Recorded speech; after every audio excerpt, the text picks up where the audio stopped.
அந்த வருடம் வெயில் சுட்டெரித்தது. நகரத்தின் வெப்பம் ராதா பாட்டிக்கு ஒவ்வாமை போல இருந்தது. எப்போதும் தண்ணீரை தேடிய அவரது தொண்டை மருமகள்களின் மீதுள்ள கோபத்தையும் சேர்த்தே வளர்த்தது. கீர்த்தி, கீர்த்தி, என்னடி செய்கிறாய்? உள்ளே வந்து பார், நாக்கு வறண்டு போகிறது. இந்த வெயிலில் எங்களை யாரும் கவனிக்க ஆள் இல்லை போலிருக்கிறது. இதோ வந்துவிட்டேன் அத்தை. என்ன வேண்டும் உங்களுக்கு?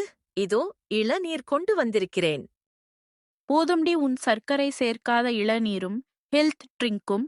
எனக்கு குளிரூட்டியில் ஃப்ரிட்ஜ் வைத்த கரும்பழச்சாறு, கிரேப் ஜூஸ் வேண்டும். பெரிய குவளையில் கொண்டு வா. இப்போது கொண்டு வர முடியுமா உன்னால்? ஐயோ அத்தை, உங்களுக்கு தொண்டை ஏற்கனவே வீக்கமாக இருக்கிறது. இந்த வெயிலில் சில்லென்று குடித்தால் இன்னும் காய்ச்சல் வரும். உங்களுக்குத்தான் தெரியும் உங்கள் உடல்நிலை. அதனால் தான் காலையில் சுட வைத்த இஞ்சி பானம் வைத்திருக்கிறேன். இது தொண்டைக்கும் வயிற்றுக்கும் நல்லது. உன் அட்வைஸை வைத்துக்கொள். எனக்கு நீ எது கொடுத்தாலும் கசப்பாகத்தான் இருக்கும். நீ கொடுக்கும் உணவும் மருந்தைப் போலத்தான் இருக்கும். உனக்கு எப்பவுமே நான் நோய்வாய்ப்பட்டவள் போலவே தெரிகிறேன். ராதா பாட்டி முகத்தை சுளித்து கொண்டு திரும்பினார். அப்போது இளைய மருமகள் பவித்ரா உள்ளே வந்தாள்.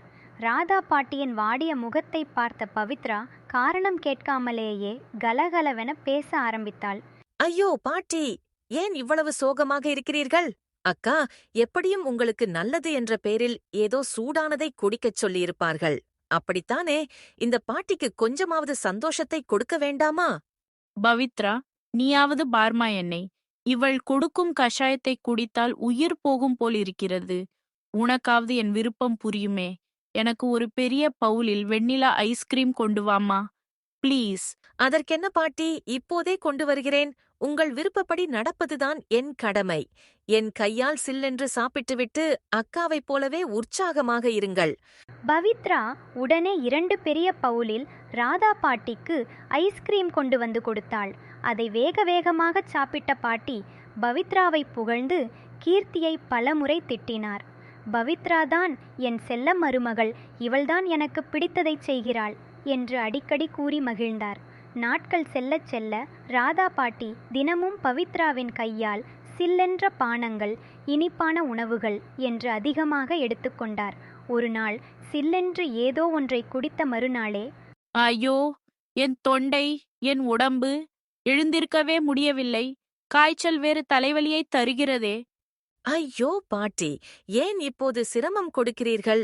என் சமையல் வேலை இன்னும் முடியவில்லை. இப்போது வந்தால் எனக்கு வேறு வேலை கூடும். உங்களால்தான் இப்படியானது. நீங்கள் சில்லென்று குடித்தால்தான் நான் என்ன செய்ய முடியும்? பவித்ராவின் பேச்சை கேட்ட ராதா பாட்டிக்கு அதிர்ச்சியாக இருந்தது. அதே சமயம் அவரது உடலின் சோர்வைக் கண்ட கீர்த்தி சமையலறை பக்கம் வந்த பவித்ராவை தடுத்து உடனே மருத்துவரை அழைத்தாள். பவித்ரா, இப்போது வேறு எந்த பேச்சும் வேண்டாம். நான் மருத்துவரிடம் பேசிவிட்டு வருகிறேன். இப்போது இந்த கஷாயத்தை அத்தைக்கு கொடு. இனிமேல் என் பேச்சை கேட்டு 1 வாரம் சில்லென்ற எதையும் அவருக்கு கொடுக்காதே.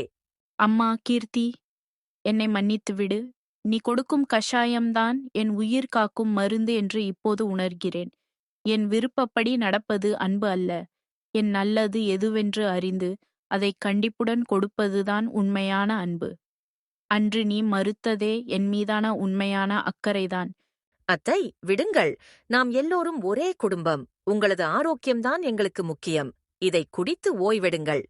1 வாரம் கீர்த்தியின் கவனிப்பில் ராதா பாட்டி பூரண குணமடைந்தார். அவர் இனிப்பான கசப்பை புரிந்து கொண்டார். அதன் பிறகு அவர் கீர்த்தியின் நிர்வாகத்திற்கு முழு ஆதரவு கொடுத்தார். பாசத்தின் பெயரால் விருப்பங்களை நிறைவேற்றுவதை விட நலனுக்காக நிஜமான அக்கறையுடன் இருப்பதுதான் ஒரு சிறந்த மருமகளின் கடமை என்பதை ராதா பாட்டி உணர்ந்தார்.